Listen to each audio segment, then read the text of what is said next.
এয়া আমাৰ অতি মৰমৰ সঞ্জয় বৰা সকলোৱে এখনি পৰিচিত নামে যাৰ পৰিচয় সঞ্জয় বৰা সঞ্জয় আমাৰ সকলোৰে হৈ প্ৰভুৰ শ্ৰীচৰণত মংগলাচৰণেৰে এভাগী সেৱা জনাবৰ বাবে মই মাইক্ৰফোনটি আগবঢ়াই দিছোঁ। ঢোল বজাই কিন্তু আগতে ইয়াত থাকোঁতে যে কষ্ট থাকোঁতে আমি একেলগে বিহু গাইছিলোঁ কিন্তু হোৱা নাছিলোঁ। এইজনী কষ্ট চুটি আহিছে অসম নহয় ভাৰতৰ একেবাৰে দিল্লীতকৈ সকলোকে কপাই সকলোকে হেৰি কৰি শুনিলে মহান্তৰ গীতৰ কণ্ঠৰ পৰা নিগৰি অহা গীত নাম শুনিলে সকলোৱে গাত নিশ্চয় এটা অসমীয়াৰ তেজৰ পিৰণি নিশ্চয় নোহোৱাকৈ নাথাকে বুলি মই ভাবোঁ। সেইকাৰণে আমাৰ ফালৰ পৰা আজি এই অনুষ্ঠানটি ঢোল বাদনে আৰম্ভ কৰাৰ কাৰণে মহেন্দ্ৰ চুতীয়াক অশেষ ধন্যবাদ। আৰু মহেন্দ্ৰ চুতীয়াৰ কইনাৰ বিষয়ে নিশ্চয় আপোনালোকে অৱগত থাকে, কষ্টলি চুতীয়াৰ বিষয়ে। তাই সমগ্ৰ ভাৰতৰ বিষয়ত কি পুৰস্কাৰ পাইছিলে পাহৰিছোঁ, কি যুৱ মেণ্টৰশ্বিপ বঁটা পাইছিলে। তাই আমাৰ সমগ্ৰ ভাৰতলৈ গৌৰৱ কঢ়িয়াই আনিছে।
Vasu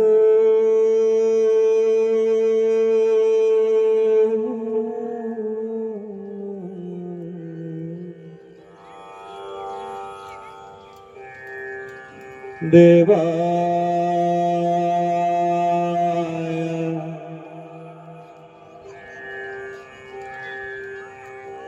Devaki এই বিহুটিয়ে নামেৰে তিনিটি আখৰে কোৰে লিখি গ'লে শিলত এই ঘূণেও নধৰে মামৰেও নিবিন্ধে থাকিল অসমীয়াৰ মাজত।